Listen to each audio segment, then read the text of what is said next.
श्री स्वामी समर्थ. प्रेक्षकांनो, हुकमाची राणी या मालिकेमध्ये आता खूप जबरदस्त असा आपल्या आवडीचा ट्विस्ट येताना आपल्याला इकडे पाहायला मिळणार आहे. इंद्रा देवाची पांडुरंगाची पूजा अर्धवट ठेवून मंदिरापासून परत गेला. याचं कारण काही का असेना, पण ही गोष्ट मात्र आपल्या आबा आणि मालतीला अत्यंत खटकलेली आपल्याला इथे पाहायला मिळणार आहे. आणि इकडे देवाची पूजा अर्चा सगळं आवरल्यानंतर घरी गेल्यानंतर मालती आणि आबा मिळून या इंद्राची चांगली झाडणी करताना आपल्याला पाहायला मिळणार आहे. आबा इंद्राला खडे बोल सुनवतातच, पण आपली मालती मात्र इकडे इंद्राची चांगलीच बोलती बंद करताना आपल्याला पाहायला मिळणार आहे. शिवाय तनिषापासून 4 हात लांब राहा असा मोलाचा सल्लाही आबा मालतीने इकडे आता इंद्राला दिलेला आपल्याला पाहायला मिळणार आहे. पण हे सगळं नक्की मालिकेमध्ये कशा प्रकारे घडत जाणार, कसं दाखवलं जाणार, हे जर तुम्हाला जाणून घ्यायचं असेल तर प्रेक्षकांनो, आपला हा व्हिडिओ अगदी शेवटपर्यंत बघा, म्हणजे तुमच्या सगळं काही इकडे लक्षात येऊन जाईल. खरं तर आता मालिकेमध्ये इकडे आपल्या राणीने इकडे इंद्राला एकदम बजावून सांगितलेलं असतं की अहो, आज आपल्याला खूप मोठा मान तिकडे वस्तीमध्ये मिळणार आहे. आपल्याला पांडुरंगाची सेवा करायची आहे, महाआरतीचा मान आपल्याला मिळालेला आहे. त्यामुळे तुमचं सगळं काही कामे असतील ते आटोपून लवकरात लवकर मंदिराकडे या. राणी तर आपली पहिलीच तिकडे गेलेली असते. छान राणीने या सगळ्या भक्तिमय वातावरणाचा आनंद घेतलेला असतो. शिवाय आपल्या आई वडिलांना विठ्ठल रुक्मिणीची उपमा देत राणीने त्यांचा छान पैकी इकडे आशीर्वादही घेतलेला आपल्याला पाहायला मिळणार आहे. शिवाय राणीच्या या दरवर्षीच्या उपक्रमाला गोट्या अत्यंत सुंदर पद्धतीने सगळ्यांसमोर मांडत राणीची जरा मस्करी करतानाही आपल्याला इथे पाहायला मिळणार आहे. दुसरीकडे मात्र या नाटकात तनिषाने खूप मोठा प्लॅन आखलेला असतो आणि त्या प्लॅनमध्ये इंद्राला बरोबर कशा प्रकारे अडकवायचं यासाठी या उर्मिलानेही मदत केलेली आपल्याला इकडे पाहायला मिळणार आहे. बरं का, आता इंद्रा ज्यावेळेस मंदिराकडे निघालेला असतो त्यावेळेस ही तनिषा मुद्दामून आजारी असल्याचं नाटक करते आणि तिच्या या नाटकाला दुजारा देत इकडे ही उर्मिला सुद्धा घरीच थांबलेली आपल्याला पाहायला मिळणार आहे. इंद्रा पुढे निघून गेलेला असतो. बरं का, मालती आबाही त्याच्यासोबत गेलेले असतात. छानपैकी तिकडे विठ्ठलाच्या मंदिरामध्ये सगळेजण इंद्रा येण्याची वाट पाहत असतात. राणीचे ते डोळे अगदी इंद्राच्या वाटेकडे लागून राहिलेले आपल्याला इकडे पाहायला मिळणार आहे. बरं का प्रेक्षकांनो, आता इकडे छान भक्तिमय वातावरणात मंदिरामध्ये छान विठू नामाचा गजर चालू असतो. राणीही त्यात सामील झालेली असते आणि आता इकडे इंद्रा आणि आबा मालती हेही इथे आलेले आपल्याला पाहायला मिळणार आहे. पाठीमागून रत्नाई आणि ही उर्मिला शिवाय अजित निघालेले असतात. त्याच वेळी नेमकी ही उर्मिला तनिषाला मदत करत बोलते की तनिषाची तब्येत अजिबात बरी नाही, ती यायला नको म्हणत आहे, चला आपण पुढे होऊया. आणि ठरल्याप्रमाणे आता ती गोळ्यांची रिकामी बाटली घेऊन ही उर्मिला तिकडे मंदिराकडे गेलेली असते आणि मुद्दामून इकडे इंद्राला ती रिकामी झालेली बाटली दाखवते आणि बोलते की तनिषाने ह्या गोळ्या आणायला सांगितल्या आहे. इंद्रा भाऊजी, मला या अवस्थेत काही मार्केटला जाता येणार नाही, तुम्ही घरी जायच्या वेळेस ह्या गोळ्या घेऊन नक्की जा आणि तनिषाला द्या. बरं का प्रेक्षकांनो, आता इकडे या तनिषाचा जो काही प्लॅन, जो काही आखलेला डाव असतो तो बरोबर या उर्मिलाच्या मदतीने इकडे सफल होताना आपल्याला पाहायला मिळणार आहे. इंद्राच्या हाती ती रिकामी बाटली लागल्याबरोबरच तो चवताळतो, घाबरतो. त्याला वाटतं की तनिषाने या सगळ्या झोपेच्या गोळ्या खाल्ल्या आणि खरोखरच तनिषाची तब्येत तिकडे ढासळली आहे. आपला हा मूर्ख इंद्रा इकडे मंदिराजवळ आलेला असतो. अगदी गाडीतून सुद्धा उतरलेला असतो. मंदिर त्याच्या काही अंतराच्या हाकेवर असतं, पण हा मूर्ख या तनिषाच्या नाटकाला बळी पडत डायरेक्ट मंदिराच्या त्या आवारात येऊन तिथनं पुन्हा पाठीमागं फिरलेला आपल्याला पाहायला मिळणार आहे. सगळेजण ओरडत असतात, अरे इंद्रा, अचानक कुठे निघालास, थांब. राणीचे आई वडीलही पहिले इंद्राला पाहून खूप खुश होतात.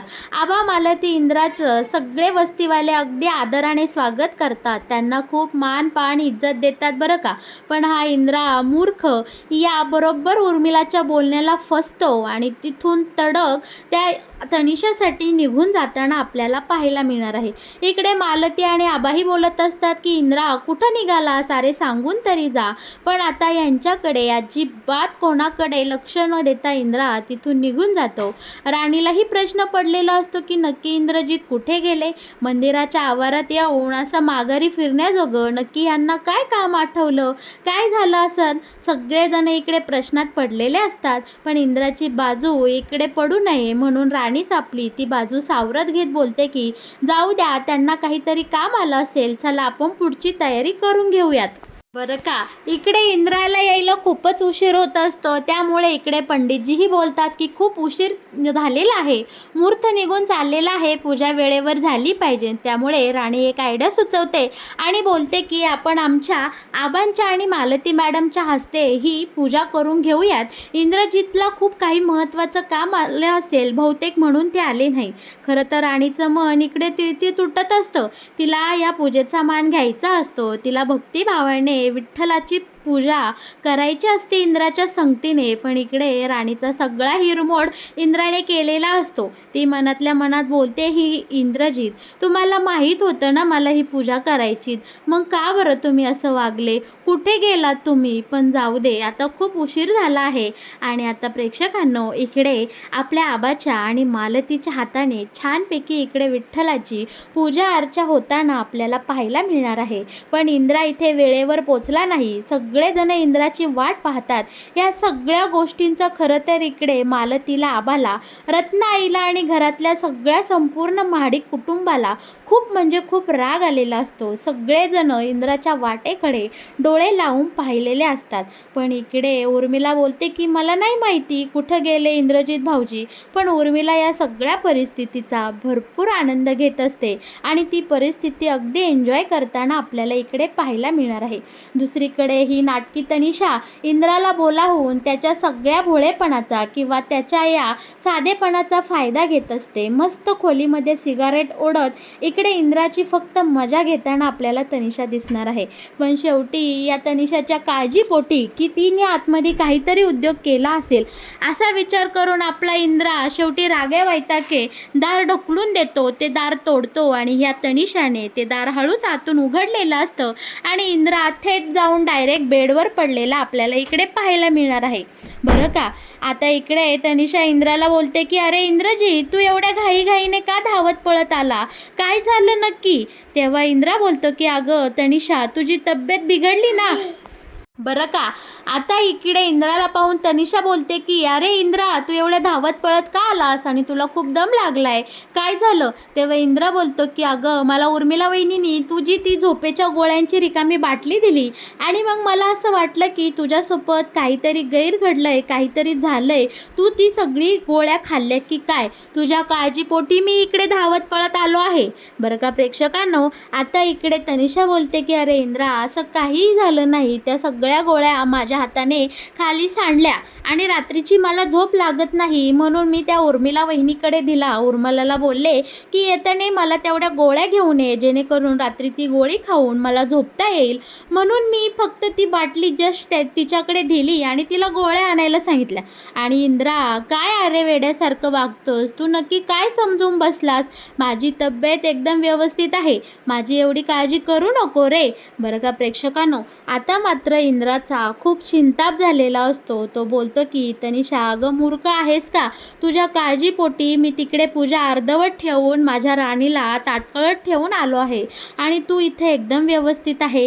तेव्हा तनिषा लगेच ड्रामा करायला सुरुवात करते की अरे इंद्रा, मी तुला सांगितलं का, मी तुला बोलले का माझी तब्येत बिघडली आहे, तू स्वतः सगळं तुझ्या मनाने समजलास आणि इकडे असा धावत पळत निघून आलास. पण माझ्यासाठी तू इतक्या धावत पळत निघून आला, अगदी त्या राणीलाही तू महत्त्व दिलं नाही, देवाच्या पूजेलाही तू मान सन्मानाला महत्त्व दिलं नाही. हे खरंच मला खूप छान वाटते. I am feeling is better. असं बोलत तनिषाने इंद्राची चांगलीच इकडे फजिती केलेली आपल्याला पाहायला मिळणार आहे.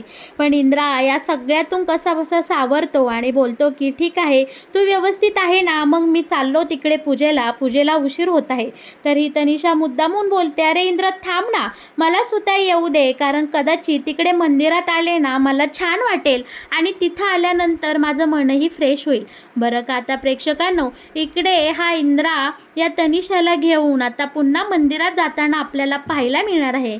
इंद्राला आलेलं पाहून इकडे मालती आबा तिथेच इंद्राला थोडीशी बाजूला घेऊन बडबड करतात की इंद्रा, अरे काय एवढं महत्त्वाचं काम होतंस की तू ही पूजा सोडून गेली?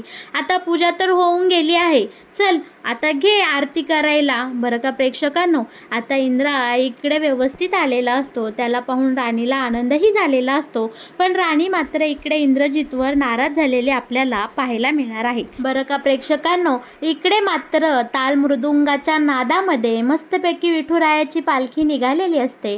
सगळं वातावरण टाळ चिपळ्यांच्या नादामध्ये एकदम मंगलमय झालेलं असतं. इंद्राही तिथे आलेला असतो आणि राणीची माफी मागत इंद्रा बोलतो की राणी मला माफ कर, पण विठुरायाच्या चरणी सगळी संकट आपण बाजूला ठेवू, एकमेकातले राग रुसवा बाजूला ठेवू आणि आजचा दिवस हा एन्जॉय करू.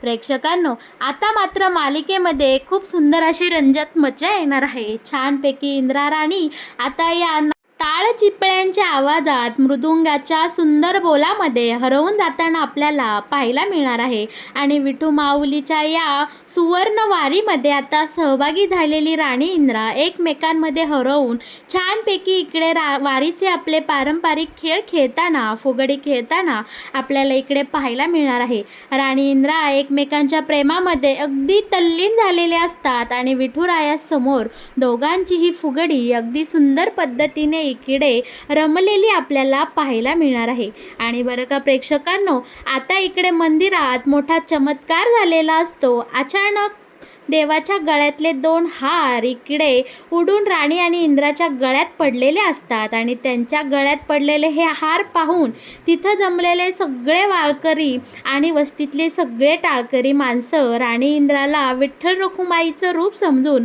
तिथे वाढलेले पानं, जो महाप्रसाद असतो, वस्तीवाल्यांची जी भक्ती असते की स्वतः विठ्ठल रखुमाई येतात आणि ते जेवण जेवून जातात, ही सगळी भक्ती आता यांनी राणी इंद्रामध्ये पाहिलेली असते.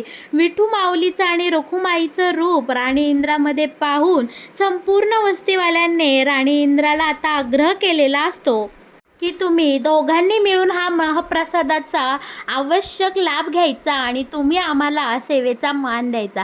आता इथे डायरेक्ट विठू माऊलीच्या समोर राणी इंद्राचे प्रेमाचे क्षण आपल्याला पाहायला मिळणार आहे.